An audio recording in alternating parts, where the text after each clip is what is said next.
नमस्कार दोस्तों, मैं अंकित श्रीवास्तव आपका अपने चैनल वन स्टॉप क्लासेस में स्वागत करता हूं और आशा करता हूं कि आप सभी मेरे छोटे भाई बहन अच्छे और स्वस्थ होंगे। आज हम एक बहुत ही महत्वपूर्ण घटना चक्र यानी पूर्वावलोकन भारत भूगोल पढ़ने जा रहे हैं। ये बुक सभी एग्ज़ाम के दृष्टिकोण से बहुत ही महत्वपूर्ण है। सबसे पहले आप एक पेन और नोटबुक लेकर बैठ जाएं, क्योंकि सिर्फ इस बुक को PDF की तरह हमें नहीं पढ़ना है, हम इसको बहुत ही अच्छी तरीके से समझेंगे। हम प्रत्येक टॉपिक को अच्छे से समझेंगे और कुछ एक्स्ट्रा फैक्ट्स भी आपको बताते चलेंगे, जो आपको एग्ज़ाम में बहुत ही ज़्यादा लाभ पहुंचाएगा। इस वीडियो को बनाने का मेरा सिर्फ एक ही मकसद है, जिस छोटे भाई बहन के पास पूर्वावलोकन की बुक नहीं है वहाँ तक ये वीडियो पहुँच जाए, ताकि वो अपनी परीक्षा की तैयारी अच्छे से कर सकें। ये बुक वाकई में बहुत ही महत्वपूर्ण है, क्योंकि मैं खुद UP-PCS की तैयारी करता हूं और वर्तमान समय में एक अध्यापक के पद पर कार्यरत हूं। तो आप समझ सकते हैं कि हम सभी को कितनी जम के मेहनत करनी होगी और हमें इस बुक को पूरी तरह से निचोड़ के पी जाना होगा, क्योंकि इस बुक में कई वर्षों के प्रश्न पत्रों का संग्रह होता है, जिससे हम अपना रिवीजन बहुत ही अच्छी तरीके से कर सकते हैं। चलिए शुरू करते हैं आज का टॉपिक, उत्तर का पर्वतीय प्रदेश।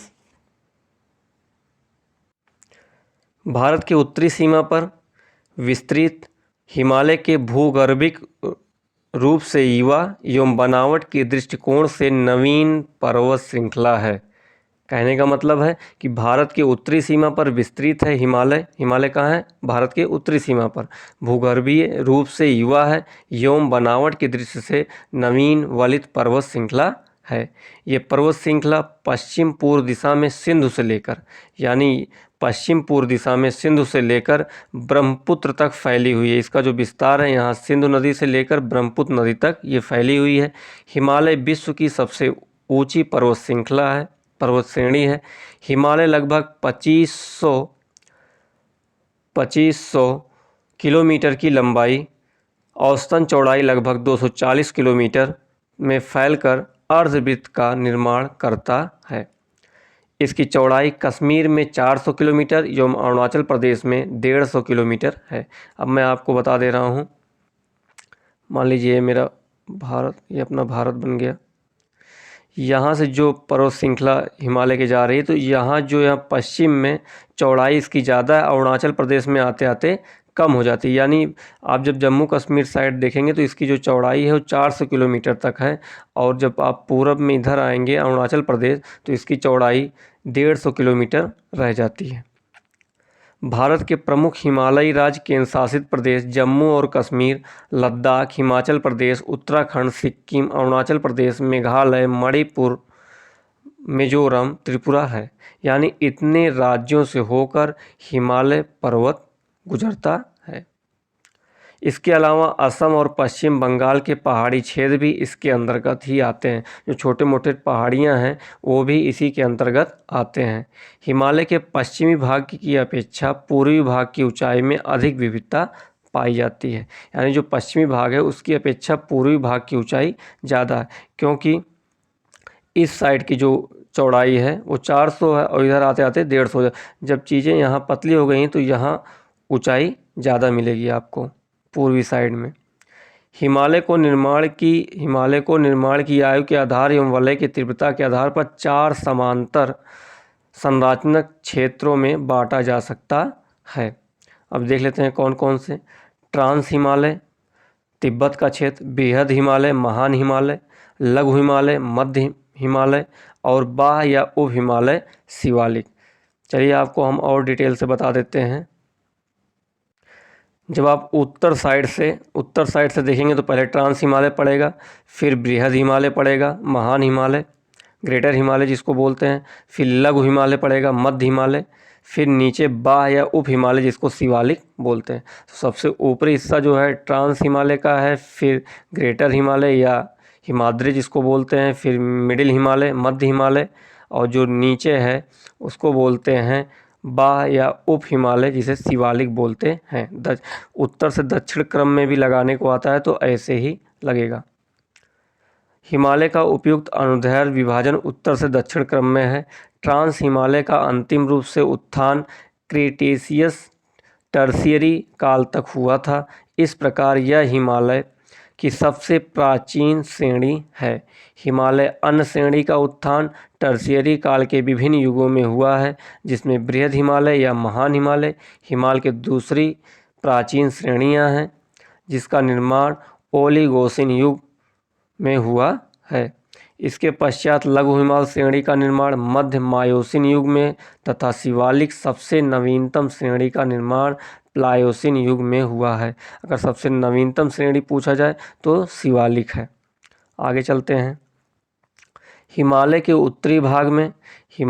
उत्तरी भाग में स्थित श्रृंखला को महान या आंतरिक हिमालय या हिमाद्री कहते हैं। यह सबसे अधिक सतत श्रृंखला है, जिससे लगभग 6000 मीटर की औसत ऊंचाई वाले सर्वाधिक ऊंचे शिखर हैं। जो सबसे ऊंचे शिखर हैं वो आपको ग्रेटर हिमालय या हिमाद्री हिमालय में मिलेंगे।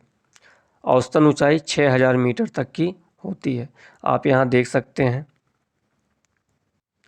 यहाँ देख लीजिए ऊपर आपको काराकोरम श्रेणी, लद्दाख श्रेणी, जास्कर श्रेणी भी हम आगे समझेंगे कौन कौन से ट्रांस हिमालय में कौन कौन सी श्रेणियां हैं। फिर हिमालय की जो है हिमाद्री श्रेणी है, मध्य हिमालय है, फिर लघु हिमालय है। देखिए मध्य हिमालय यहाँ दार्जिलिंग तक आके मिल जाता है, इसके आगे फिर नहीं रहता है। आगे देख लेते हैं। महान हिमालय स्थित एवरेस्ट की विश्व की सबसे सर्वोच्च चोटी है। महान हिमालय में जो एवरेस्ट है वो विश्व की सर्वोच्च चोटी है। यह नेपाल और तिब्बत की सीमा पर स्थित है। कंचनजंगा हिमालय पर्वत श्रृंखला में स्थित विश्व की तीसरी सबसे लंबी ऊंची चोटी है। यानी सबसे पहले एवरेस्ट है, फिर उसके बाद केटू का नंबर आता है जो कि ट्रांस हिमालय में है, फिर कंचनजंगा है। यह पूर्व में तीस्ता नदी और पश्चिम में तामूर नदी के बीच स्थित है। जो कंचनजंगा है वो पूर्व में तीस्ता नदी और पश्चिम में तामूर नदी के बीच में जो चोटी है वो कंचनजंगा है। कंचनजंगा पूर्वी नेपाल और भारत के सिक्किम राज्य की सीमा पर स्थित है। अन्नपूर्णा चोटी की स्थिति उत्तर मध्य नेपाल में है। धौलागिरी चोटी भी नेपाल के मध्य में स्थित है। आगे चलते हैं। महान हिमालय के वलय की प्रकृति असममित है। हिमालय के इस भाग का क्रोट ग्रेनाइट का बना है। यह श्रृंखला हमेशा बर्फ से ढकी रहती है। जो हिमालय हिमाद्री है वो हमेशा किससे बर्फ़ से ढका रहता है। इसमें बहुत सी हिमानियों का प्रभाव होता है, इसलिए हिमालय से निकलने वाली नदियाँ सतत वाहिनी हैं। कहने का मतलब सतत वाहिनी नदी का कहने का मतलब है कि हमेशा पानियों से भरी रहती हैं, क्योंकि ग्लेशियर पिघलते हैं और इसमें पानी हमेशा भरा रहता है। महान हिमालय के दक्षिण में स्थित श्रृंखलाओं को लघु हिमालय, मध्य हिमालय कहा जाता है।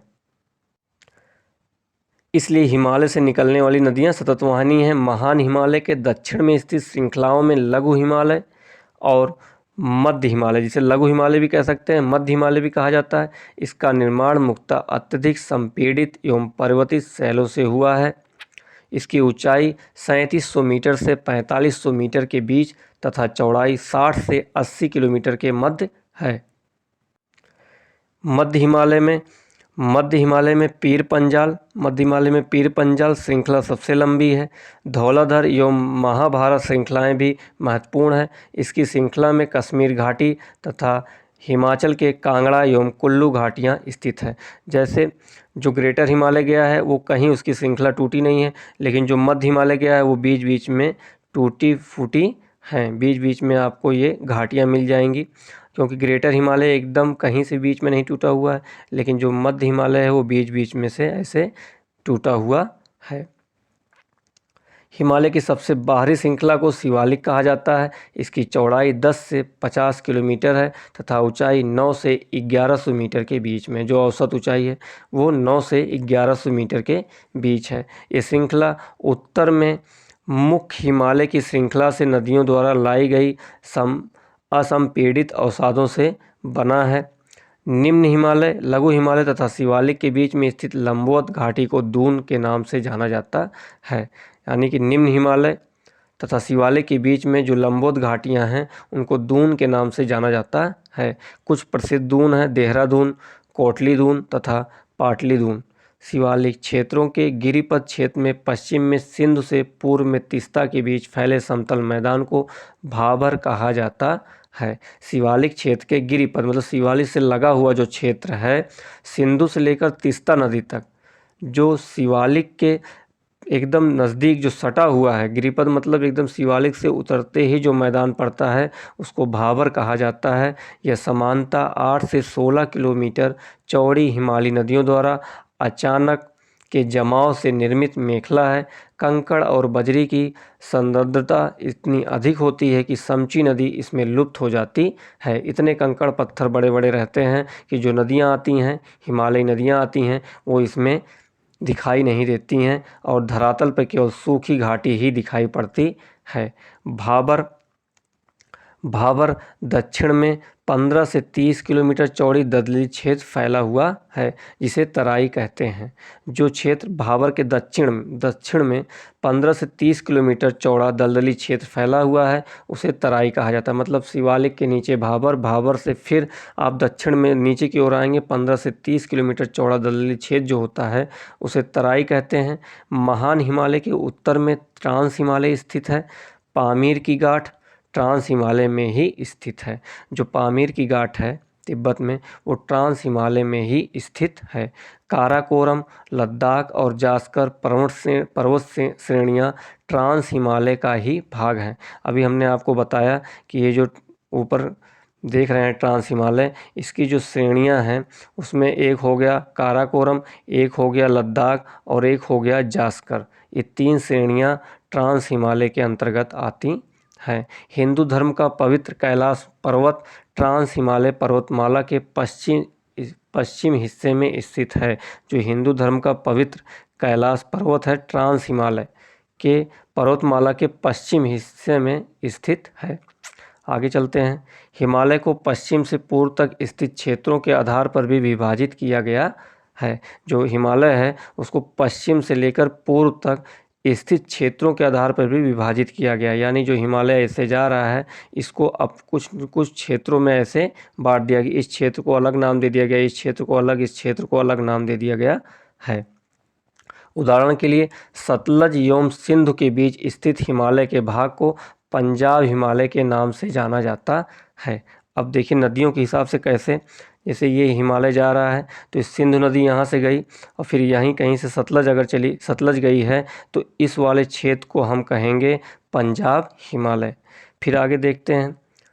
पश्चिम से पूर्व तक क्रमशः इसे कश्मीर तथा हिमाचल हिमालय के नाम से भी जाना जाता है। कहीं पंजाब हिमालय तो कहीं इसको पश्चिम से पूर्व तक क्रमशः इसे कश्मीर तथा हिमाचल या हिमालय के नाम से जाना जाता है। सतलज तथा काली नदी के बीच स्थित हिमालय के भाग को कुमाऊं हिमालय के नाम से जाना जाता है। काली तथा तीस्ता नदी के बीच स्थित हिमालय के भाग को नेपाल हिमालय के नाम से जाना जाता है। तीस्ता एवं दिहांग नदियों के बीच स्थित हिमालय को असम हिमालय के नाम से जाना जाता है। फिर से एक बार हम लोग डिवाइडेशन को देख लेते हैं। सतलज तथा काली नदी के बीच, ऊपर से देखते हैं उदाहरण के लिए, सतलज एवं सिंधु नदी के बीच स्थित हिमालय के भाग को पंजाब हिमालय के नाम से जाना जाता है। पश्चिम से पूर्व तक क्रमशः इसे कश्मीर तथा हिमाचल हिमालय के नाम से जाना जाता है। सतलज तथा काली नदी के बीच स्थित हिमालय को कुमाऊं हिमालय के नाम से जाना जाता है। काली तथा तीस्ता नदी के बीच स्थित हिमालय के भाग को नेपाल हिमालय के नाम से जाना जाता है। तीस्ता एवं दिहांग नदी के बीच स्थित हिमालय को असम हिमालय के नाम से जाना जाता है। ब्रह्मपुत्र नदी हिमालय की सबसे पूर्वी सीमा बनाती है। यहाँ देख सकते हैं ब्रह्मपुत्र नदी हिमालय की सबसे पूर्वी सीमा बनाती है। दिहांग महाखंड के बाद हिमालय दक्षिण की ओर तीखा मोड़ बनाते हुए भारत की पूर्वी सीमा के साथ फैल जाता है। इन्हें पूर्वांचल या पूर्वी पहाड़ियों के नाम से जाना जाता है। ये पहाड़ियाँ उत्तर पूर्वी राज्यों से होते हुई पूर्वी हिमालय की पहाड़ियाँ अधिकतर समांतर श्रृंखला एवं घाटियों के रूप में फैली हुई हैं। पूर्वांचल में पटकाई, नागा, मिजो तथा मणिपुर पहाड़ियाँ शामिल हैं। भारत के लिए हिमालय का बड़ा महत्व है। यदि हिमालय पर्वत श्रेणियाँ नहीं होती तो भारत के अधिकांश भाग में साइबेरिया से आने वाले शीत लहरों का अनुभव होता। सिंधु गंगा मैदान इतनी सुविस्तृत जलोढ़ मृदा से वंचित होता तथा मानसून का प्रतिरूप वर्तमान प्रतिरूप से भिन्न होता।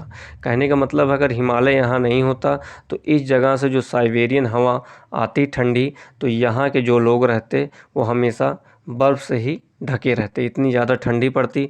दूसरी बात, जो यहाँ पर हिमालय से जो नदियाँ आती हैं उसके जो अवसाद यहाँ पर मैदानी क्षेत्र का निर्माण करते हैं, इतनी उपजाऊ मृदा पाई जाती है, तब वो भी हमें प्राप्त नहीं होती। तो हिमालय से बहुत से फ़ायदे हैं और एक पहरी का काम तो उत्तर में वो करता ही है हिमालय। और यहाँ का मानसून भी अलग होता, अगर हिमालय ना होता तो यहाँ का मानसून भी अलग होता। हिमालय पर्वत मानसून पवनों को रोककर उपमहाद्वीप में वर्षा का कारण बनता है। साथ ही हिमालय क्षेत्र से प्रभावित होने वाली सिंधु गंगा एवं उसकी सहायक नदियाँ अपरदन एवं निक्षेपण के द्वारा जलोढ़ मृदा का निर्माण करती हैं। इसके बाद हम नेक्स्ट क्लास में वीडियो को देखेंगे। ये उत्तर पर्वतीय क्षेत्र का फर्स्ट पार्ट होगा। नेक्स्ट पार्ट में हम इसके प्रश्नोत्तर करेंगे। धन्यवाद।